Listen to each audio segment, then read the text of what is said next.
하나님 말씀 전하겠습니다. 오늘 찬양대가 뭘 노래했죠? 주께 맡기어라, 주께 의지하라 그랬는데 여러분이 가진 거 손을 놓고 정말 주님께 맡길 수 있습니까? 내가 가진 모든 거 다 내려놓고 주님만 의지하고 맡길 수 있습니까? 맡길 수 있으면 아멘 하시기 바랍니다. 말씀 나누겠습니다. 오늘 우리가 읽은 여호수아는 성경의 6번째 책이며 그 앞에 있는 5권의 책을 일컬어서 모세오경이라고 하죠. 여호수아 바로 앞에 모세오경의 마지막 권이 신명기입니다. 히브리 성경으로 신명기를 드라빔이라고 부르는데 드라빔이라는 단어로 시작하기 때문이에요. 구약 성경은 그 창세기, 출애굽기 이렇게 이름이 안 붙어 있고요. 히브리어로 시작하는 그 첫 단어로 이름이 붙어 있어요. 드라빔이라는 말은 말씀이라는 뜻입니다. 신명기 첫 절에 그렇게 되어 있어요. 우리말로 읽으면 그 말씀이란 말이 가장 마지막에 번역이 됩니다. 이는 모세가 요단 저쪽 숲 맞은편의 아라바 광야 곧 바란과 도벨과 라반과 하세롯과 다삽 사이에서 이스라엘 무리에게 선포한 말씀이니라 그렇게 되는데 히브리어를 보면 말씀이라는 말이 먼저 나와요. 여기서 말씀이니라의 그 말씀이 드바림이며 즉 신명기의 드라빔이기 때문에 이 신명기의 의미는 이것을 요약해서 첫 줄을 읽으면 이것이 그 말씀들이니라 그렇게 시작합니다. 그런 의미를 갖습니다. 이 한자어로 신명기는 하나님의 말씀을 자세히 기록했다는 의미입니다. 신명기는 물론 모세가 쓴 토라의 마지막 책이며 하나님의 언약의 계시와 언약의 율법 중에 가장 본질적인 내용입니다. 신명기의 핵심은 6장 4절로 대변되는데 그것은 쉐마 이스라엘, 이스라엘아 들으라 우리 하나님 여호와는 오직 유일한 여호와시니 너는 마음을 다하고 뜻을 다하고 힘을 다하여 내 하나님 여호와를 사랑하라. 즉 들으라 오직 우리 하나님은 오직 한 분이시니 너희는 오직 한 분이신 하나님만을 섬기고 다른 어떤 것도 섬기지 말아야 한다. 이것이 신명기의 핵심입니다. 그리고 이것은 신명기나 다른 구약들 뿐만 아니라 신약까지 포함하여 통틀어서 성경 전체에서 가장 중요한 계명입니다. 서기관 중 한 사람이 예수님께 나와서 가장 큰 계명이 무엇이냐고 질문하였을 때 첫째는 이것이니 이스라엘아 들으라 주 곧 우리 하나님은 유일한 주시라 내 마음을 다하고 목숨을 다하고 뜻을 다하고 힘을 다하여 주 너의 하나님을 사랑하라 하신 것이요 둘째는 이것이니 내 이웃을 내 자신과 같이 사랑하라 하신 것이라 이보다 더 큰 계명이 없느니라. 그렇게 주님이 말씀해 주신 것처럼 한 분이신 하나님을 사랑하는 것이 예수 그리스도의 사랑의 계명이기 때문에 그렇습니다. 그리고 하나님을 사랑하는 자는 또한 이웃과 형제를 사랑해야 한다는 것이 우리 믿음의 전부입니다. 신명기의 내용은 하나이신 하나님, 하나가 된 이스라엘, 하나의 약속된 땅, 하나님께서 택하신 단 한 곳의 경배 장소, 그리고 하나의 선지자입니다. 그리고 그 외에 섬기는 모든 것은 다 우상이다. 이것을 선언하는 것이에요. 그래서 신명기에는 가나안을 지배하고 있으며 가나안의 풍요를 가져다주는 풍요의 신 바알에 대한 심판이 그려지고 있습니다. 세상이 가져다주는 풍요가 다 무너지고 그 대신 하나님께서 부여하신 구원의 선물로서 가나안에서 주어질 복의 참된 주인이 누구인가를 보여주고 있는 거예요. 이스라엘은 여호와 하나님께서 주시는 복을 누리며 하나님께만 제사를 드리며 경배하고 오직 하나님만을 사랑하고 섬겨야 하는 겁니다. 이 신명기는 모세가 기록했죠. 아시는 것처럼 모세는 누구보다도 더 가나안 땅에 가고 싶어 했습니다. 하나님께서 약속하신 젖과 흐르는 그 약속의 땅에 가고 싶었지만 가지 못합니다. 그는 죽기 전 120세의 고령이었음에도 불구하고 그 눈이 흐리지 않고 기력이 쇠하지도 않았다 그랬어요. 병이 들어가지 못한 게 아닙니다. 꿈에도 그리던 요단강 건너 그 가나안 땅에 들어가지 못합니다. 왜 들어가지 못했는데에 대한 얘기는 오늘 하지 않으려고 합니다. 본인과 본인과 함께 출애굽한 1세대가 다 가나안에 들어가지 못합니다. 그것을 안 모세는 신명기를 기록해요. 가나안을 바로 눈앞에 두고 모세는 피를 토하는 심정으로 그 다음 세대에게 당부의 말을 하고 있는 것이고, 그것을 기록한 것이 신명기입니다. 여러분, 신명기 읽을 때 모세의 피를 보셔야 할 겁니다. 그리고 모세가 말하고 있는 그것의 핵심은 우리가 외운 것처럼 이스라엘아 들으라, 우리 하나님 여호와는 오직 유일한 여호와시니 너는 마음을 다하고 뜻을 다하고 힘을 다하여 내 하나님 여호와를 사랑하라 하신 것, 즉 하나님은 오직 유일하신 하나님이시니 다른 것 아닌 하나님만 섬기라, 그 말입니다. 주안의 사랑하는 여러분, 이 말씀과 함께 신명기에서 전체적으로 반복되는 거대한 주제가 하나 있는데, 그것은 죄에 관한 말씀입니다. 신명기에서 말하는 죄는 순종과 불순종으로 나누어지는 죄입니다. 순종하지 않는 것이 죄라고 말씀하고 계세요. 죄라 함은 하나님께 순종하지 않는 것이요, 의라 함은 하나님께 순종하는 것, 그것이 바로 신명기가 말하고 있는 죄의 개념입니다. 아담이 하나님께 불순종함으로 죄가 들어온 것 같이 하나님에 대한 불순종이 곧 죄라고 말하고 있어요. 신명기에서 모세를 통하여서 주신 하나님의 계명들은 애굽으로부터 해방시키신 하나님의 구원과 밀접한 관계가 있습니다. 그리고 이것은 곧 책임에 해당되는 것으로 이스라엘은 하나님의 구원에 대한 응답으로 그 계명과 율례들을 지킬 의무가 있다는 겁니다.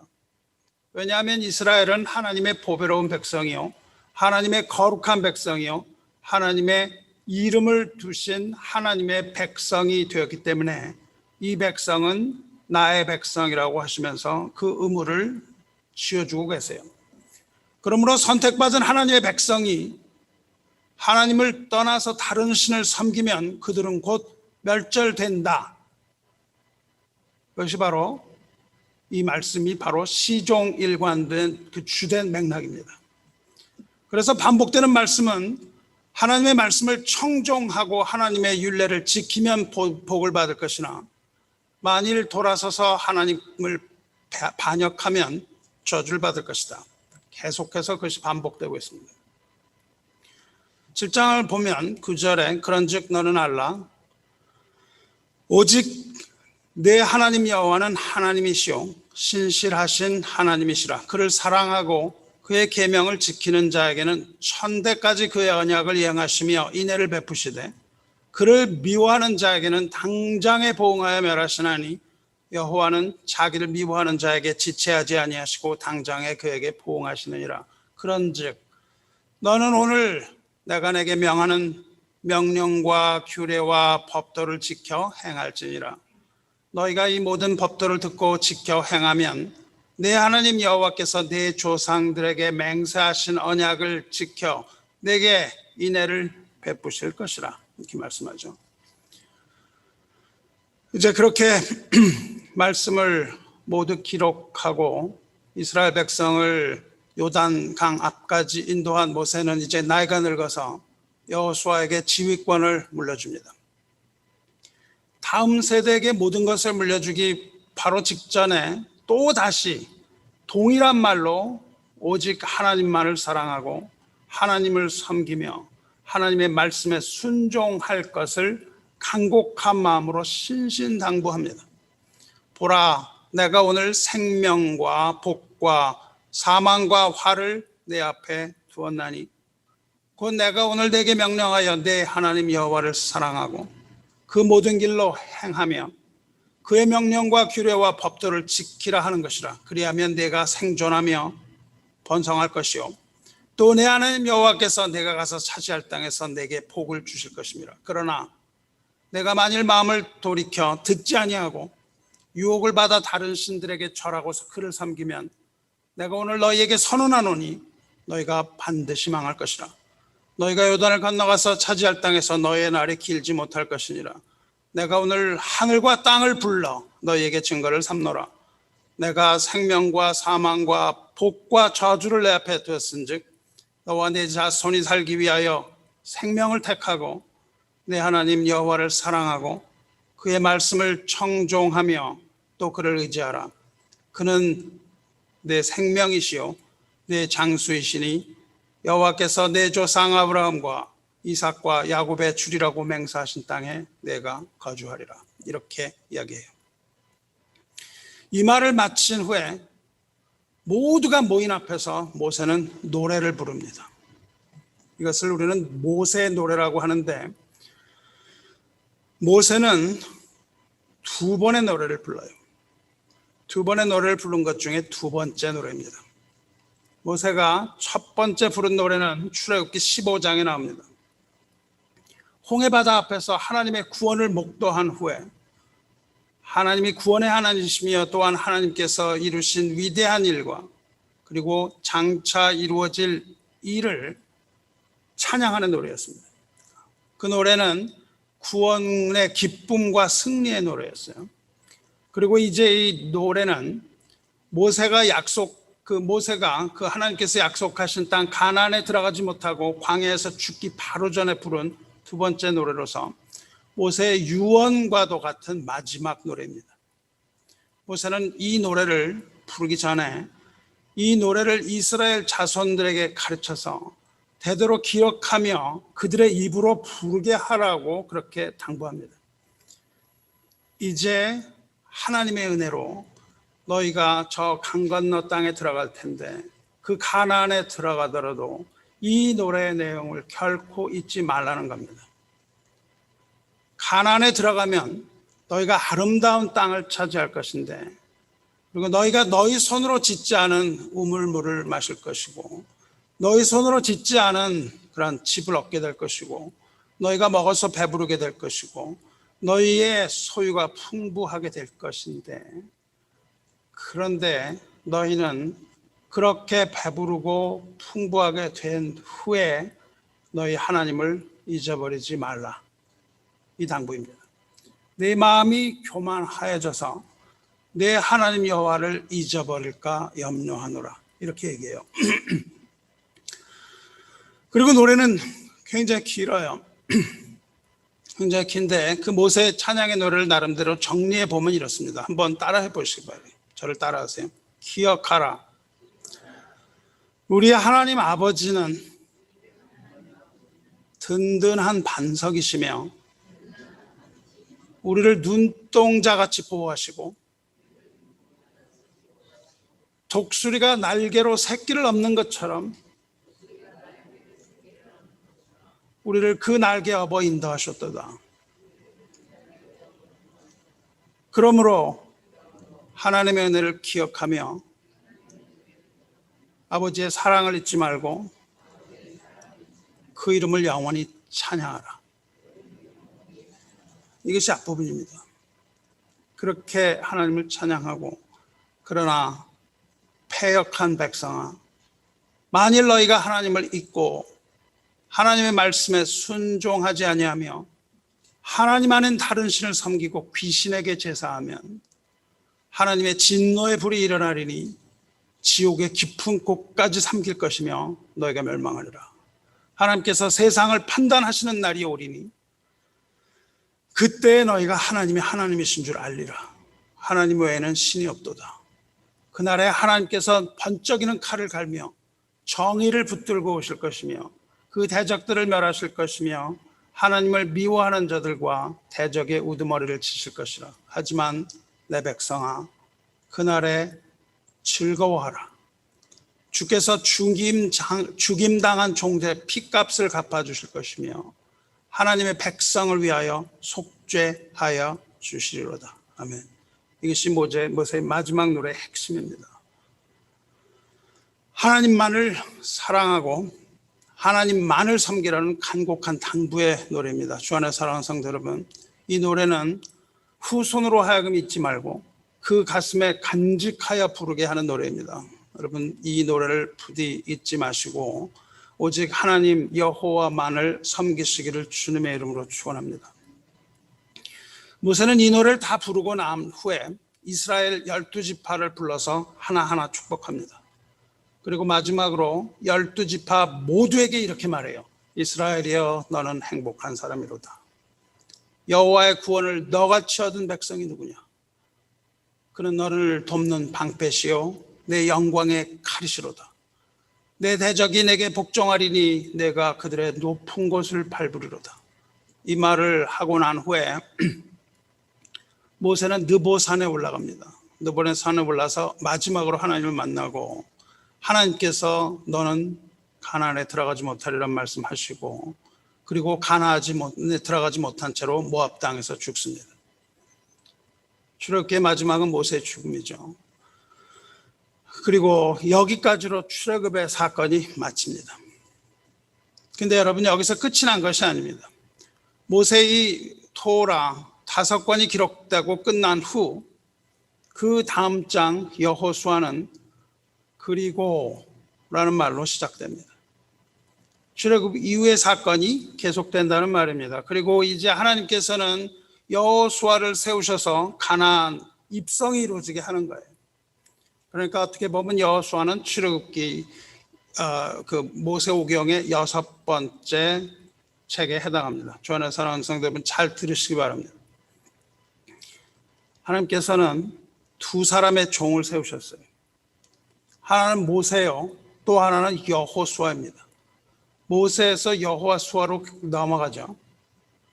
그런데 구약은 헛되게 막 쓴 것이 아니고 구약의 모든 말씀은 그림자로서 우리들에게 계시하신 하나님의 언약의 말씀입니다. 즉 하나님께서 우리와 세우신 언약을 구약에 일어났던 모든 기사를 통해서 우리에게 그림자처럼 어선풀에 말씀하여 주시고 그 예언이 점점 밝아지게 하는 어두움을 밝히는 등불과 같은 구조입니다. 이것을 우리는 예표라고 말합니다. 예를 들어서 미리 보여주시는 거예요. 깨닫지 못하는 어린아이에게 쉽게 풀어서 얘기해 주는 것과 같습니다. 그리고 때가 될 때마다 하나님의 예언의 말씀들은 그것이 확정되고 성취되었습니다. 우리는 여기서 두 사람을 봅니다. 한 사람은 모세요, 또 한 사람은 그 후계자 여호수아입니다. 이 두 사람은 모두 희미하게 예수 그리스도의 모습을 보여주고 있어요. 이 두 사람의 공통점은 이스라엘을 다스리는 지도자였습니다. 하지만 이 두 사람을 비교해 보시기 바랍니다. 모세의 손에는 무엇이 들려 있습니까? 모세는 지팡이를 들었습니다. 모세의 지팡이는 하나님의 재앙을 불러오기도 하고 또 홍해를 가르는 등 하나님의 권능으로도 나타났지만 모세의 지팡이는 무기는 아니었습니다. 모세는 이집트의 왕자로 젊은 시절을 보냈지만 나이가 40이 된 후에 그는 광야에서 양떼를 인도하는 외로운 목자로 40년을 보냈습니다. 그리고 80세가 되어서야 하나님의 부르심을 받은 후 나머지 40년은 하나님의 백성들을 애굽으로부터 인도하여 홍해를 건너게 한 후에 광야에서 하나님의 백성을 계속 인도하던 하나님의 목자로서 생을 마칩니다. 그는 지팡이를 들고 하나님의 구원을 이룬 목자예요. 애굽으로부터 나오게 했던 목자입니다. 그 반면에 여호수아는 어떻습니까? 여호수아의 손에 들린 것은 무엇입니까? 지팡이입니까?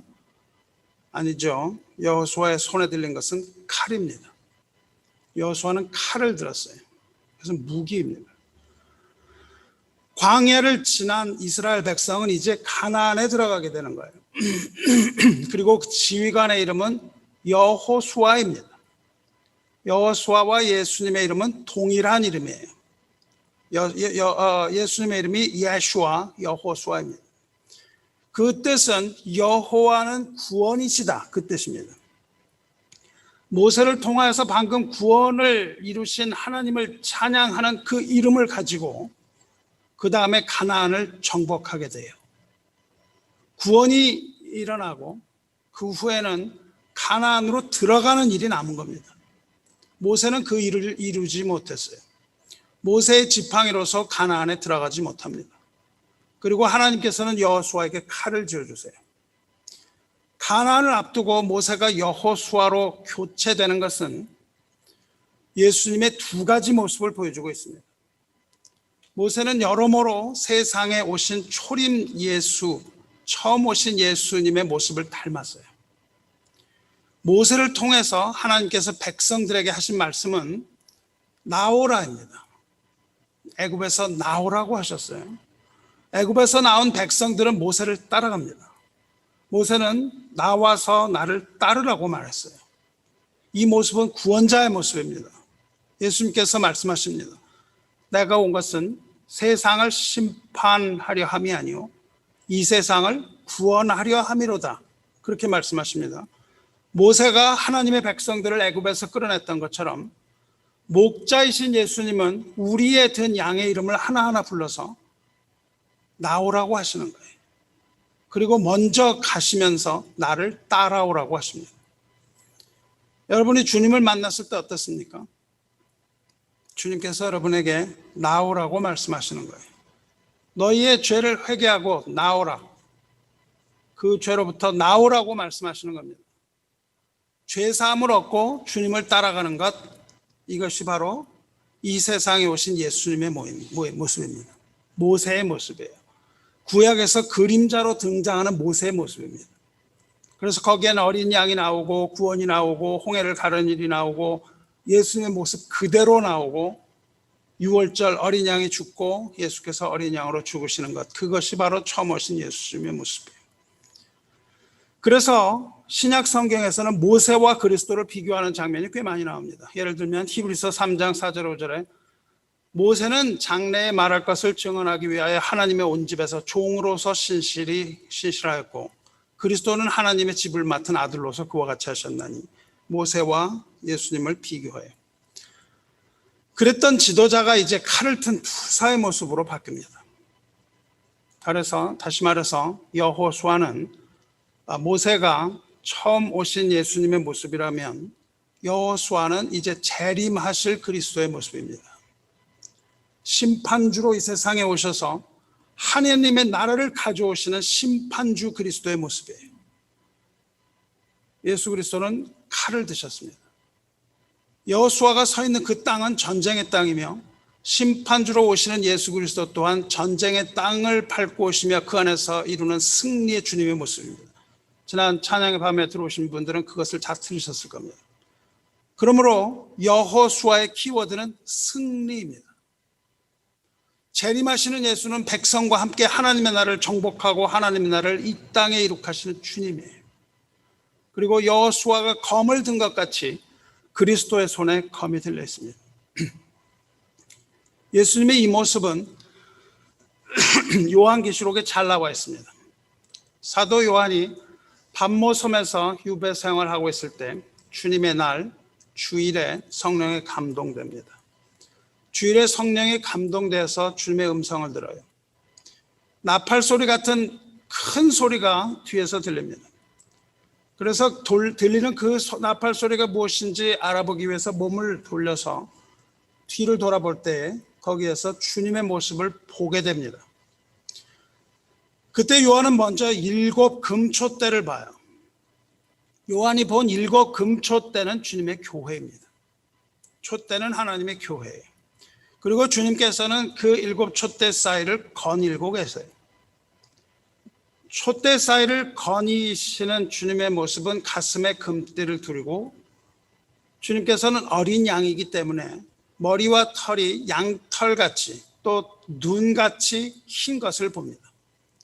그렇지만 눈은 불꽃 같고 발은 주석 같다고 기록되어 있고 그 음성은 많은 물소리와 같았다 라고 기록하고, 그 손에는 7 별을 들고 계시는데 그 입에서 좌우에 날선 검이 나오는 걸 봅니다. 예수님의 입에서 칼이 나와요. 좌우에 날선 검은 곧 하나님의 말씀입니다. 예수님은 첫 모습이 검의 모습을 가지고 오세요. 그것은 영적 전쟁에서 쓰는 무기입니다. 에베소서 6장에서는 이것을 성령의 검, 곧 하나님의 말씀이라고 말합니다. 하나님의 말씀은 양날이 선 검보다 예리하다고 말씀하셨어요. 다시 오시는 주님께서는 요한계시록에 보면 말을 타고 오시는데 입에서 나오는 말로서 악을 죽이십니다. 이것은 지금 모세의 노래에서도 그대로 예언되고 있을 뿐만 아니라 선지자 이사야를 통해서도 그렇게 예언되고 있습니다. 신명기 모세의 노래에서의 예언은 내가 내 번쩍이는 칼을 갈며 다시 오실 텐데 그날에 내가 내 번쩍이는 칼을 갈며 내 손이 정의를 붙들고 내 대적들에게 복수하며 나를 미워하는 자에게 보응할 것이다. 이렇게 기록되어 있고 이사야 선지자는 이렇게 기록하였죠. 그날에, 그것은 여호와의 날에, 주님의 날에 여호와께서 그의 견고하고 크고 강한 칼로 날렘 뱀 리워 야단 곧 꼬불꼬불한 뱀 리워 야단을 벌하시며 바다에 있는 용을 죽이시리라. 여기서 그 날은 여호와의 크고 두려운 날 주의 날을 의미한다고 그랬습니다. 그리고 하나님께서 죽이실 그 칼로 죽이실 꼬불꼬불한 뱀 리워 야단과 바다에 있는 용은 주님의 날에 멸망할 사탄이요 마귀입니다. 이 뱀 리워 야단이라고 이름 붙어 있는 이 뱀, 즉 이 용의 정체는 요한계시록 12장에서 밝혀집니다. 요한계시록 12장은 계시록의 딱 중간 부분이고 거기서부터 이제 악한 영들이 물러나가기 시작하는 거예요. 하늘에 전쟁이 있으니 미가엘과 그의 사자들이 용과 더불어 싸울세. 용과 그의 사자들도 싸우나 이기지 못하여 다시 하늘에서 그들이 있을 곳을 얻지 못한지라. 큰 용이 내어 쫓기니 옛뱀 곧 마귀라고도 하고 사탄이라고도 하며 온 천하를 꿰는 자라. 그가 땅으로 내쫓기니 그의 사자들도 그와 함께 내쫓기니라. 천사장 미가엘과 하늘에서 전쟁을 벌이는 그 용의 이름은 아담과 하와를 유혹했던 옛 뱀이며 마귀라고도 불리는 자이며 곧 천하를 꿰는 자 사탄이라고 밝히고 있죠. 그 뱀과 용이 곧 이사야가 예언한 그 말입니다. 그날에 하나님의 날에 하나님께서 칼로 그들을 죽이시고 그렇게 말씀하시죠. 하나님께서는 칼로 그 용을 죽이시고 그 백성을 구원하여 하나님의 통치 아래서 하나님의 나라를 완성하실 겁니다. 이 계시록 12장의 그 뒷부분에 보면은 예수 그리스도의 증인, 즉 곧 그 계명을 지키는 자들이 그 용과 일대 결전을 벌이는 장면이 나와요. 여호수아서는 이 모세의 자리를 물려받은 여호수아가 백성들과 함께 칼을 들고 가나안을 정복해 들어가는 이야기로서 그림자로 보여줍니다. 성경에서 여기가 가장 무협 영화 같은 부분이에요. 감옥에서 죄인들에게 성경 읽으라면 여기 제일 재밌었는데 무협지 보는 것 같다고 여기 그냥 그렇게 좋아서 잘 읽는답니다. 그렇게 가나안을 정복해 들어가는 무협지 같은 이야기가 마치는 것이 23장입니다. 여호수아는 23장, 24장에서 끝나는데 가나안을 정복한 여호수아가 그 전쟁을 멈추는 것이 23장이에요. 23장 1절을 보면 여호와께서 주위의 모든 원수들로부터 이스라엘을 쉬게 하신 지 오랜 후에 여호수아가 나이 많아 늙은지라. 원수들로부터 이스라엘을 쉬게 하셨다는 것은 전투에서 승리하고 쉬는 걸 말합니다. 그리고 꽤 오래된 평화가 있었다는 것을 알 수 있으며 여호수아가 이제 나이가 많이 들었다는 걸 알 수 있어요. 여호수아도 모세처럼 동일하게 이야기를 합니다. 이스라엘의 백성과 지도자들을 다 모으고 모세가 마지막에 그렇게 이야기했던 것처럼 여호수아도 이야기를 합니다. 여호수아도 이렇게 말합니다. 나는 나이가 많아 늙었도다. 이렇게 말하면서 모세처럼 유언과 같은 말을 하기 시작해요. 이제 앞으로 있게 될 모든 전쟁과 전투에 관해서 말합니다. 그리고 그 모든 전투에서 하나님께서 너희와 함께 하실 것이다. 그러므로 너희는 그 전투를 두려워하지 말라. 말해요. 이제 앞으로 큰 전투가 있을 텐데 그것을 두려워하지 말라. 하나님께서 싸우실 것이므로 너희는 그 땅을 차지할 것이다. 그렇게 말을 해요. 그런데 거기에 조건이 있습니다. 그러므로 너희는 힘써 모세의 율법책에 기록된 것을 다 지켜 행하라. 그것을 떠나 좌로나 우로나 치우치지 마라. 무슨 말입니까? 전쟁에 신경 쓰지 말고 뭘 하라는 거예요? 하나님의 율법책에 기록된 것을 지키고 순종하라. 전쟁에 싸우려고 하지 말고 하나님의 말씀을 듣고 그것을 지키라, 이 얘기를 해요. 이스라엘이 비록 가나안에 들어갔긴 했지만 거기에는 아직도 이방신들을 숭배하고 있었고 그곳에는 이스라엘에게 덫이 우상이 있을 것이다. 그것들은 너희에게 올무가 될 것이며 너희에게 덫이 될 것이며 그것이 그 우상이 너희에게 채찍이 될 것이며 너희 눈에 가시가 될 것이며 마침내 그 우상들이 너희로 하여금 하나님을 떠나게 할 것이며 너희는 하나님을 배도하게 될 것이니 너희는 그들과 언약을 맺지 말라. 이 얘기를 하고 있습니다.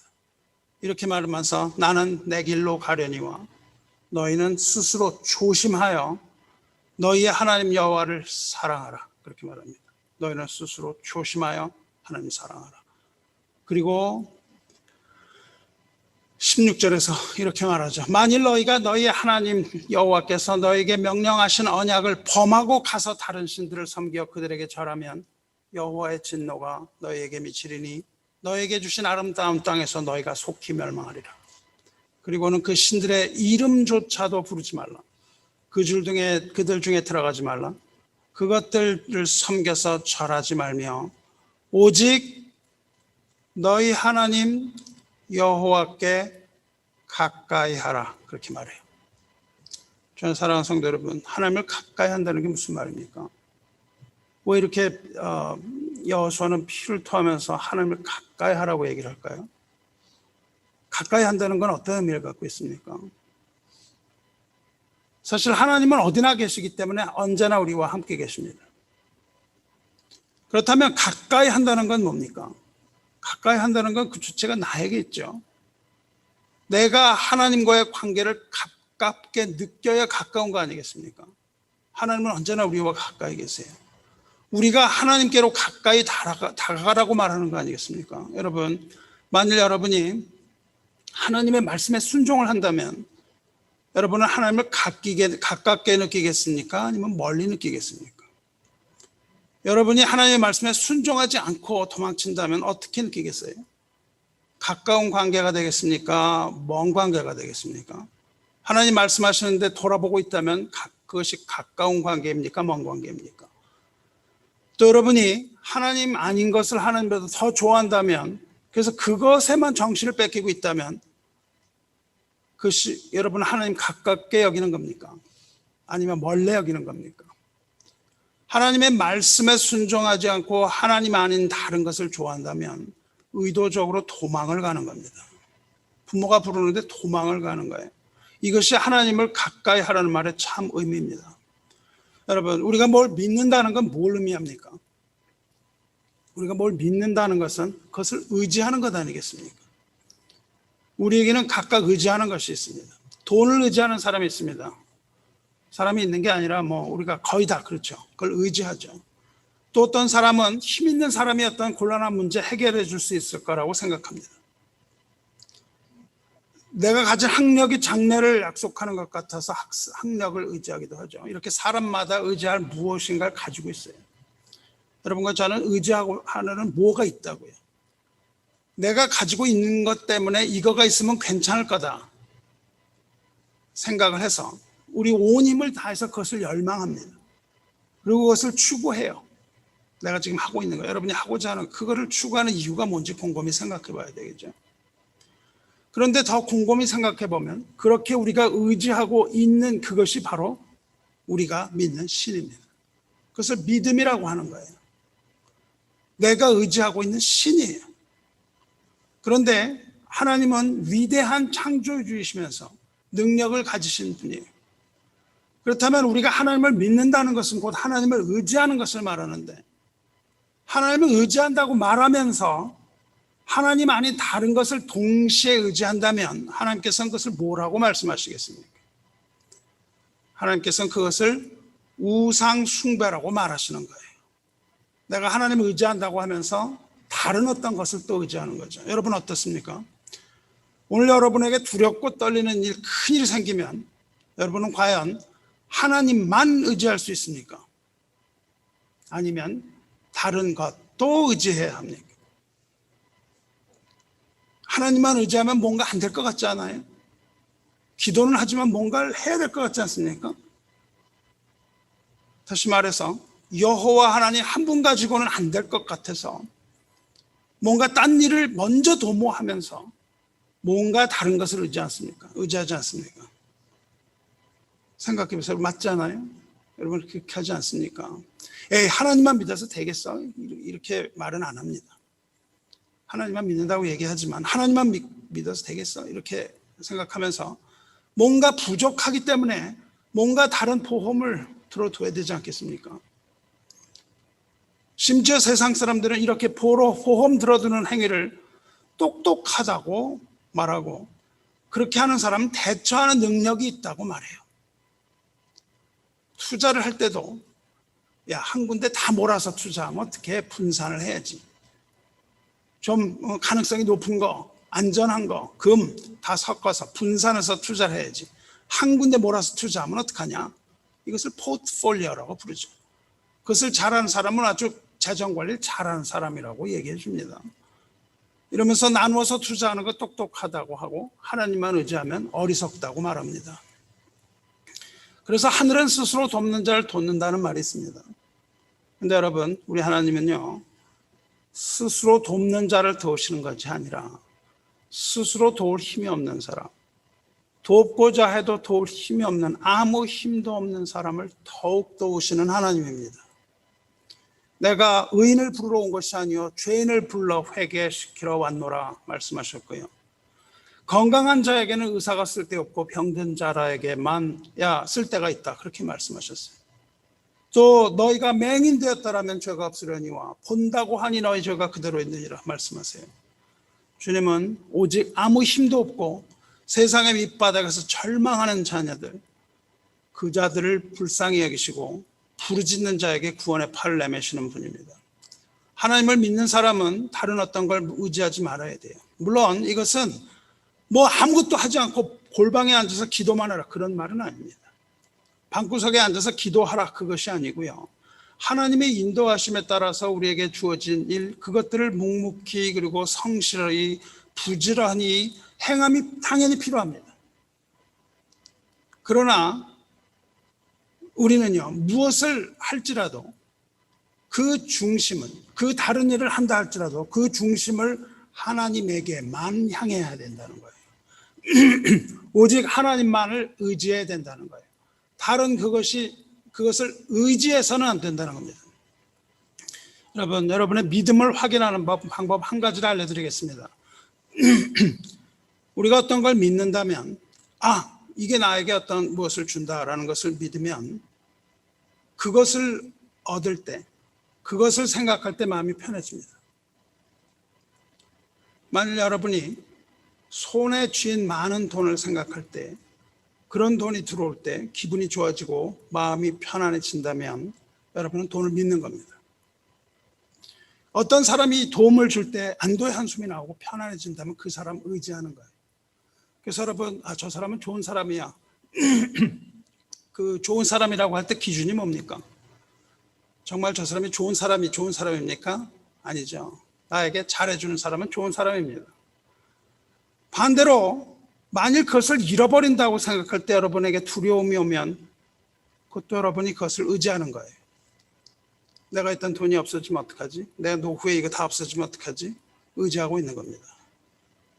그것이 바로 저와 여러분이 믿고 섬기는 우상입니다. 그것을 얻을 때 기뻐지고 얻을 때 평안을 얻고 잃어버릴 때 두려움이 온다면 우리는 그걸 의지하고 있는 거예요. 하나님은 어떻습니까? 여러분 하나님이 믿는다면, 또 여러분이 예수를 그리스도를 믿는다면 여러분 하나님 생각할 때 마음이 편해져야 됩니다. 하나님께서 나를 도우실 때, 내가 하나님을 얻을 때 마음이 편해지고 그리스도를 생각만 해도 기뻐져야 되는 거예요. 그게 내가 그리스도를 믿는 겁니다.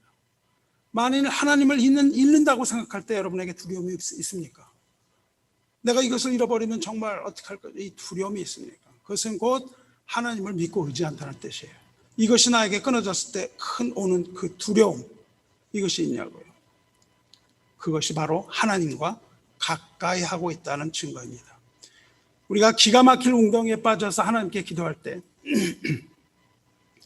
여러분의 마음에 평강과 기쁨이 임한다면 그것은 여러분이 하나님을 믿는다는 증거예요. 상황과 상관없이 내가 하나님께 기도하고 하나님의 도우심을 믿을 때 기쁨이 온다면 그건 하나님을 믿는다는 증거입니다. 그것은 여러분이 하나님을 가까이 한다는 증거예요. 그것은 곧 나와 하나님 사이의 친밀함을 뜻합니다. 가까이 한다는 거예요, 하나님을. 친밀한 아버지와 자녀의 관계를 의미합니다. 여러분은 기도할 때 하나님 앞에 순종하며 그 앞에 친밀함으로 나가시길 주님의 이름으로 축원합니다. 절대로 하나님과의 친밀함을 잃어버리지 마세요. 그리고 그 친밀함은 순종에 있습니다. 순종하지 않으면 친밀할 수가 없는 거예요. 늙어서 죽음을 앞둔 여호수아가 백성들을 모아놓고 이것을 말하고 있는 겁니다. 여호수아는 야곱을 예로 들어요. 야곱이 기근이 들었을 때 하나님을 의지하지 않고 어디로 갔습니까? 애굽으로 내려갔어요. 애굽으로 내려갔기 때문에 이스라엘 백성은 거기서 노예가 되어서 430년 삽니다. 애굽으로 내려갔다는 말은 곧 애굽을 의지했다는 말이에요. 애굽의 번영을 의지했다는 겁니다. 그래서 이사야는 이렇게 지적합니다. 도움을 구하러 애굽으로 내려가는 자들은 화 있을진저. 그들은 말을 의지하며 병거의 많음과 마병의 심히 강함을 의지하고 이스라엘의 거룩하신 이를 앙모하지 아니하며 여호와를 구하지 아니하나니. 야곱이 구하지 않았다는 거예요. 여호와께서도 지혜로우신즉 재앙을 내리실 것이라 말씀하세요. 애굽을 의지한 야곱은 죽도록 고생하고 죽었지만 그 부르심을 들으시고 야곱과의 언약을 기억하신 하나님은 모세를 부르시죠. 그래서 그들을 구원하십니다. 자, 이제 오늘 본문으로 돌아갑니다.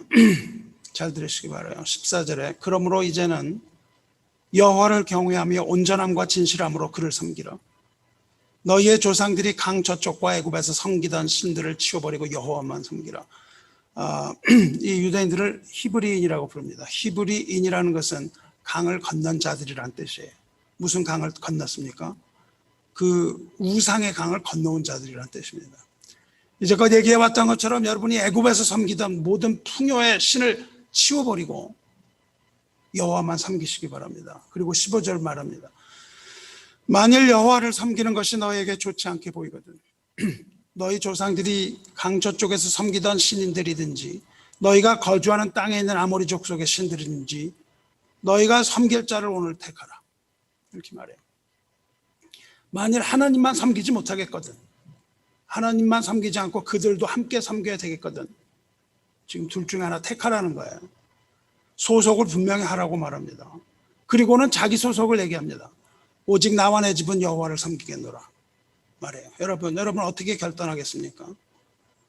여러분 중에 여러분은 여호와 하나님만 의지하겠습니까? 여러분 중에 앞으로 여호와 하나님만 의지하겠다고 하는 분은 아멘 하시기 바랍니다. 하나님 앞에 서시기 바랍니다.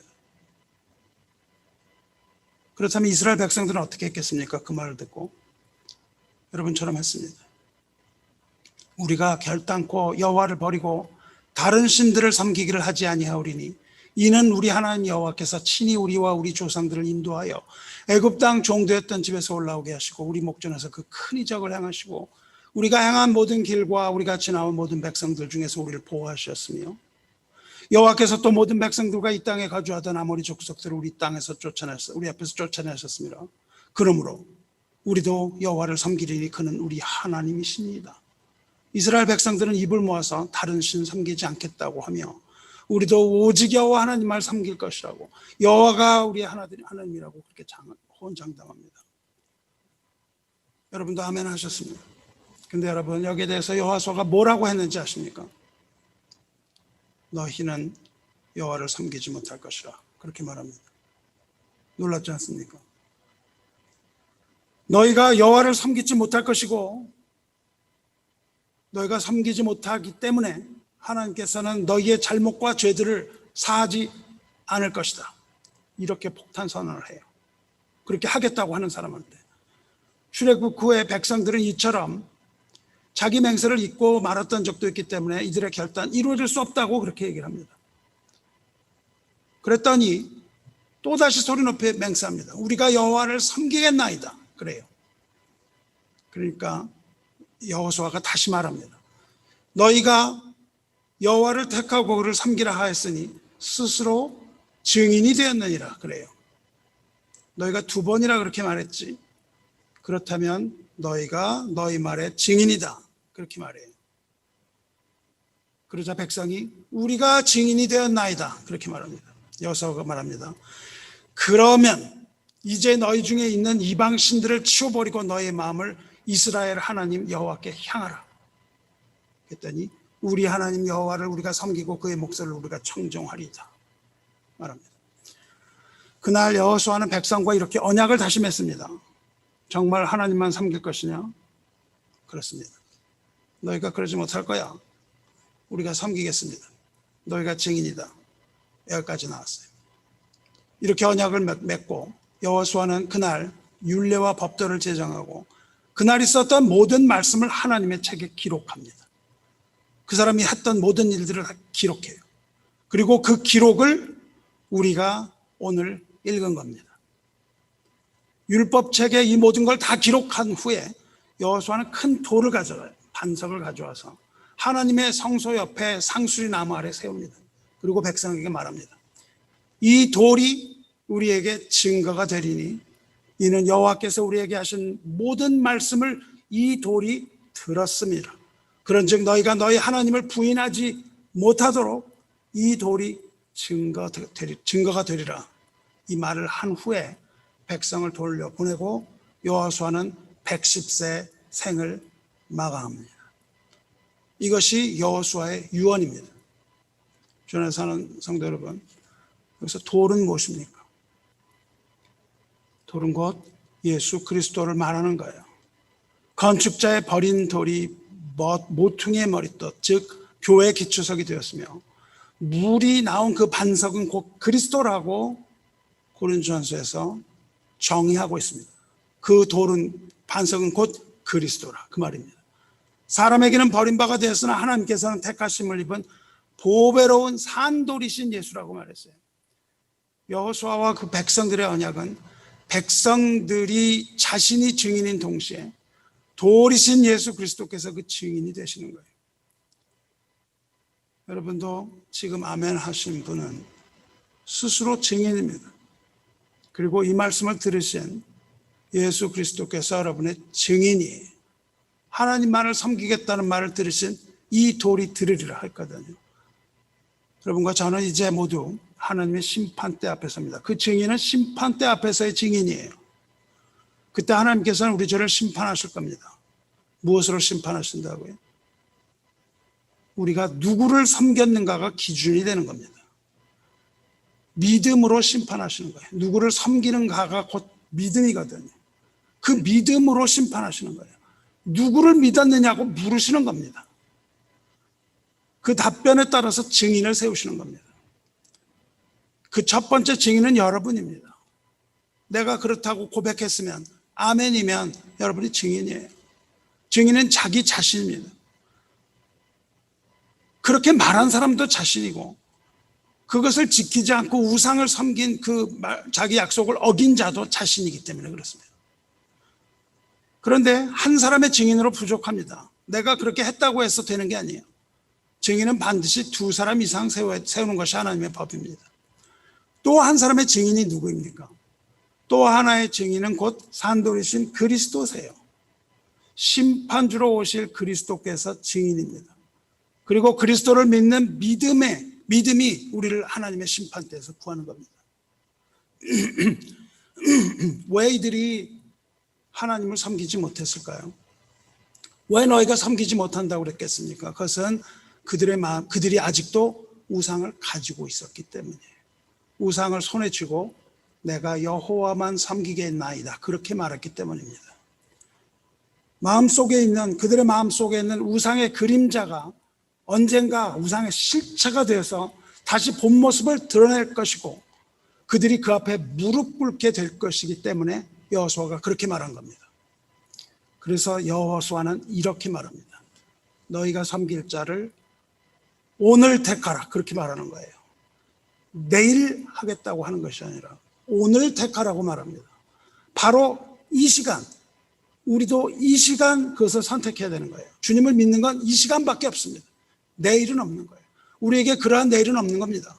오늘은 이것을 가지고 내일은 버릴 수 있는 힘이 우리에게 없습니다. 구원의 날은 바로 오늘이에요.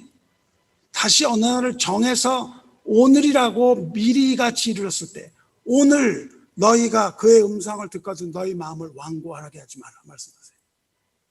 지금 바로 믿지 않으면 믿을 수 있는 날은 영영 없을 겁니다. 지금 당장 여러분의 마음에서 우상을 제거하지 않으면 그것은 마치 죽은 영혼이 되살아나는 것처럼 여러분과 저의 영혼에 되살아나서 저와 여러분의 경배를 받는 겁니다.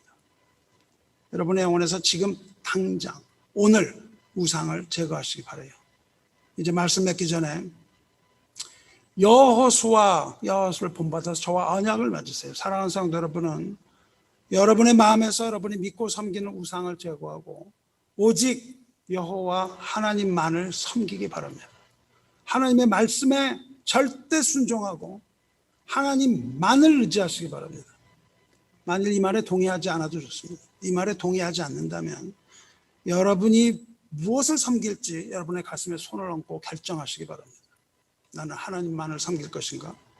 아니면 하나님 외에 다른 것을 섬길 것인가? 마음에 결정하시기 바랍니다. 너희가 섬길 자를 오늘 택하라. 오직 나와 내 집은 여호와를 섬기겠노라. 여러분, 오늘 이 시간 여러분이 섬길 자를 택하시기 바랍니다. 어떤 일이 와도 세상을 의지하지 않고 오직 여호와 하나님만을 의지하기로 결단하시면 아멘 하시기 바랍니다. 이것이 여러분에게 증인입니다. 그리고 그 돌이 증인입니다.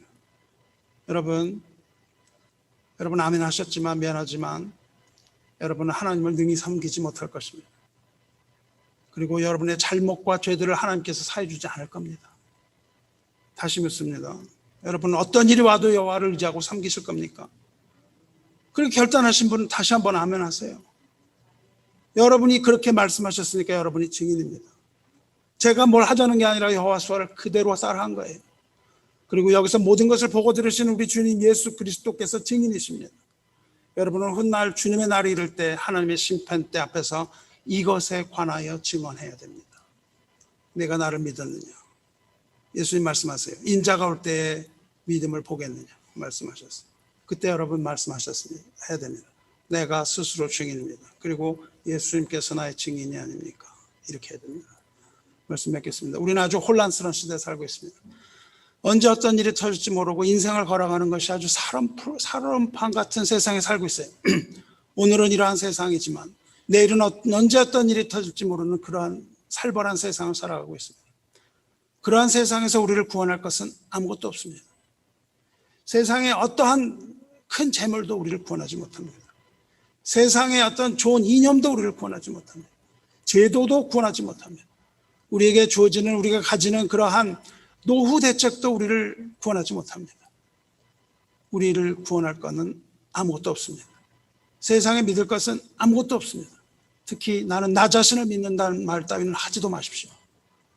우리는 세상에 관심을 두지 말아야 합니다. 그리고 오직 하나님만 의지해야 됩니다. 어떤 두려운 일이 온다 할지라도 두려워하지 말고 하나님만을 의지해야 됩니다. 우리는 오직 하나님의 편에 서야만 합니다. 친밀함으로 하나님 편에 서야만 합니다. 우리를 출애굽시키시고 가나안 땅 하나님의 나라로 인도하실 분은 오직 예수 그리스도 외에는 없으며 그분만이 우리가 믿고 의지할 오직 유일한 구세주여 우리의 주님입니다.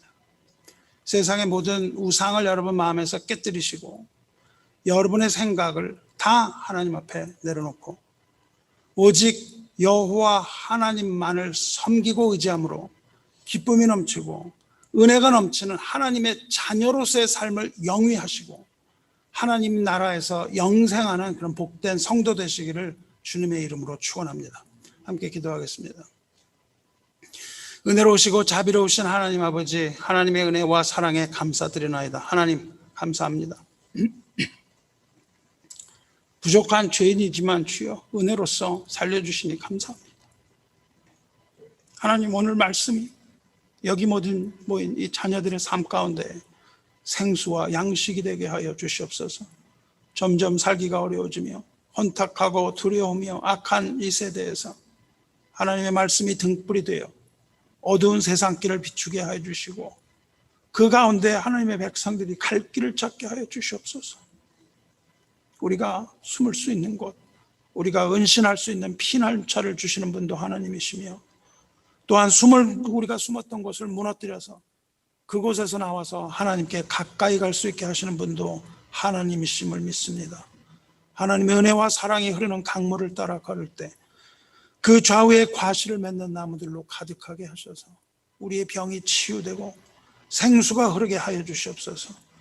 그 은혜가 이 시간 우리 마음에 가득하여 오직 유일하신 여호와 하나님만을 섬기며 예수 그리스도만을 믿는 믿음으로 살게 하시고 마음과 뜻과 목숨을 다하여 하나님을 사랑하고 이웃을 사랑하게 해주시며 주님의 피로 사신 이 교회를 사랑하오니 주께서 받으시고 하나님의 인쳐 주시옵소서. 오직 하나님만이 영광 받으시기에 합당하신 전지전능하신 하나님입니다. 입을 열어서 우리가 이것을 고백하며 세상의 헛된 우상을 버리고 우리는 이제 오직 예수 그리스도 안에서 하나님만을 섬기기로 작정하오며 죽기까지 순종하고자 하오니 이 증언을 하나님의 책에 기록하시고 하나님의 심판대에 우리들이 서는 날 우리를 부끄럽지 않게 하여 주시옵소서. 주님께 모든 영광 돌립니다. 은혜와 진리가 충만하신 우리 주 예수 그리스도의 거룩한 이름으로 기도드리옵나이다. 아멘.